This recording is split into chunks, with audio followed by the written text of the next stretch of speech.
Bonjour à tous. C'était vraiment très poignant cette intervention. Je vais moi vous parler de l'alimentation anti-cancer. C'est vraiment un vaste sujet et je vais surtout m'atteler à essayer de vous donner des pistes pour que vous puissiez vous retrouver un petit peu dans tous les messages qu'on peut lire sur Internet et dans la presse, même y compris dans la presse scientifique, avec des messages qui ne sont pas toujours faciles à- à savoir s'ils sont vraiment à prendre au pied de la lettre ou pas. Euh, dans un premier temps, je voudrais vous... Ma diapo passe pas.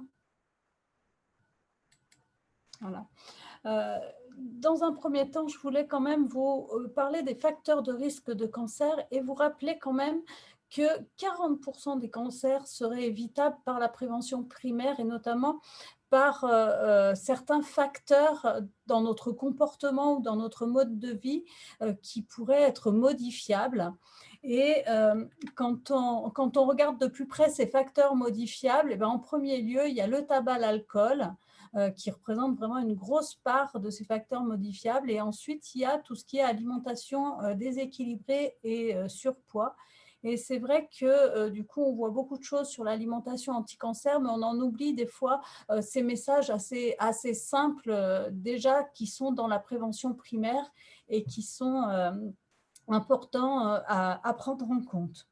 Alors, ce n'était pas vraiment le sujet, mais je trouvais important de recibler les choses.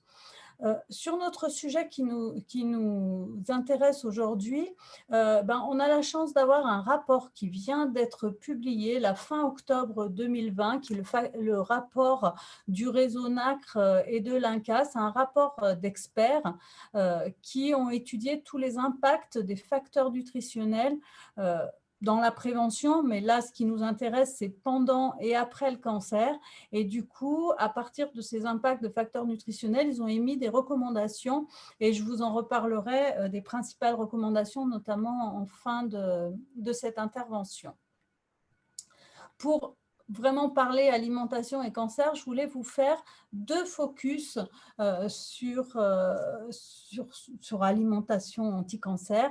Le premier, ce sont les antioxydants, parce qu'en fait, les antioxydants sont très, très à la mode, très en vogue depuis les années 90, que la majorité des aliments anti-cancer dont on entend parler sur Internet, que ce soit le curcuma, la grenade, la baie de goji, mais aussi les polyphénols, les vitamines antioxydantes, les minéraux antioxydants. Ben, en fait, tous ces aliments anti-cancer, la base, c'est qu'ils ont des propriétés antioxydantes.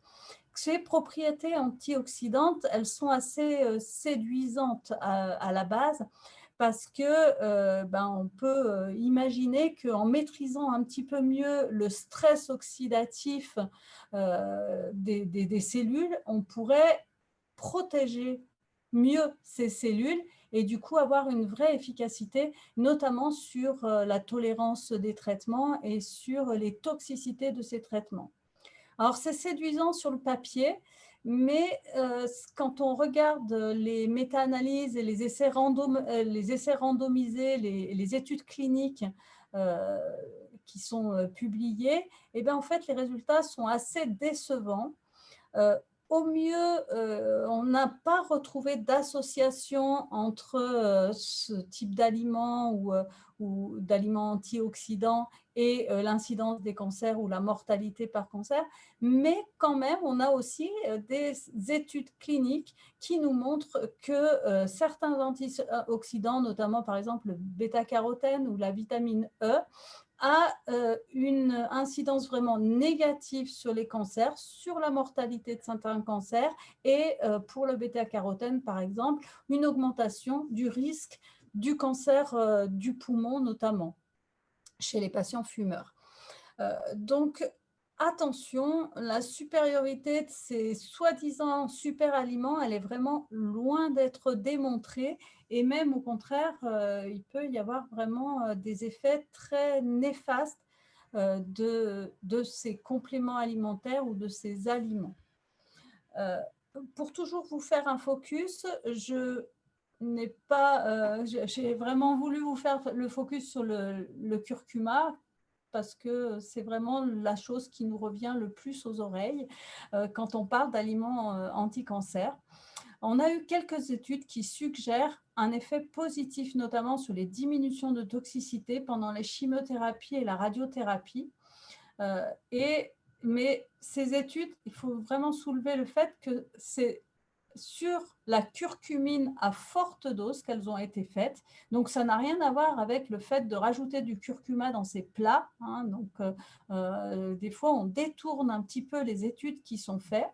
Mais en plus, les niveaux de preuve de ces études sont vraiment très, très insuffisants actuellement pour donner des recommandations de traitement ou de consommation.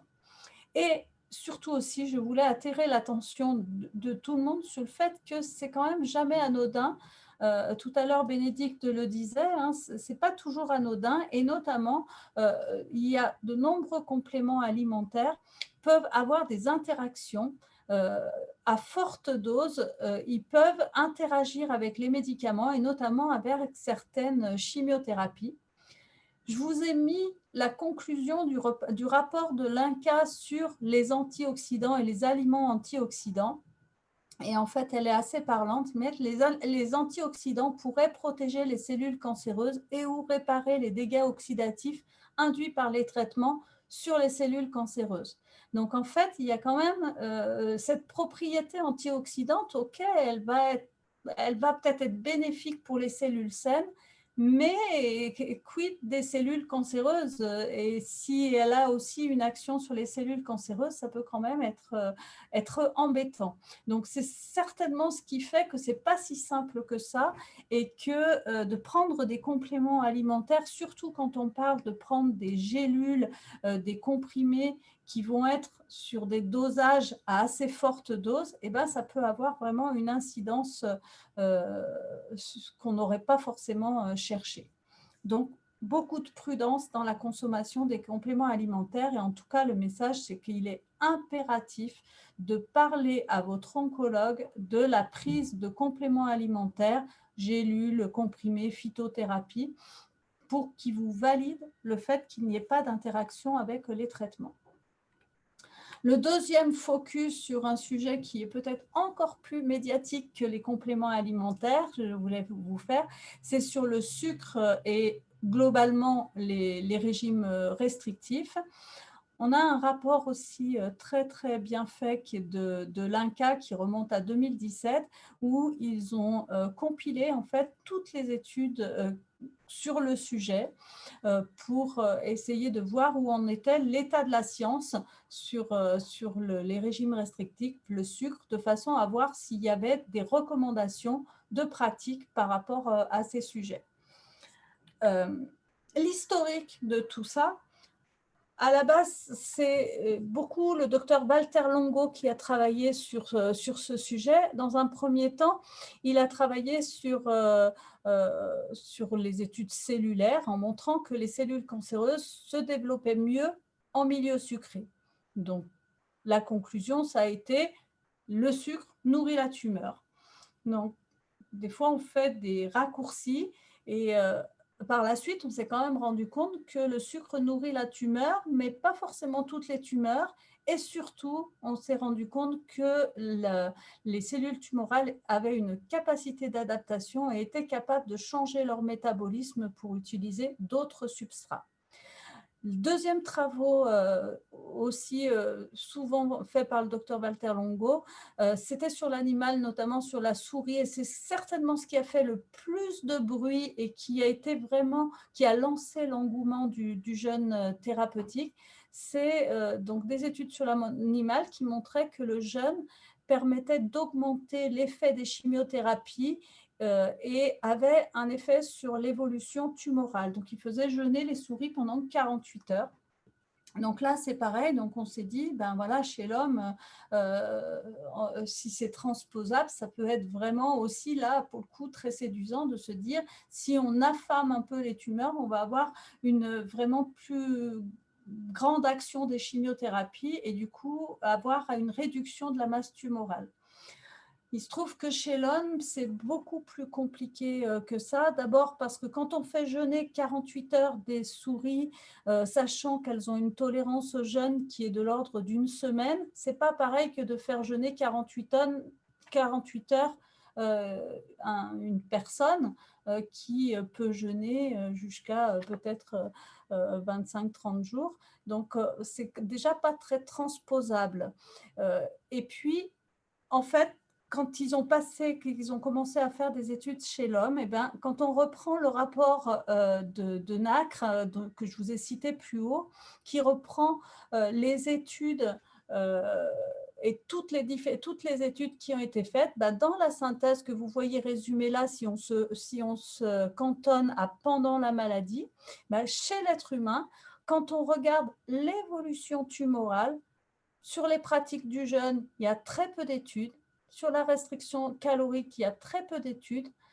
Et sur la restriction glucidique ou le régime cétogène, là, pour le coup, il y a quelques études, mais certaines sont positives, certaines ont des résultats plutôt négatifs ou des effets ou pas d'effets.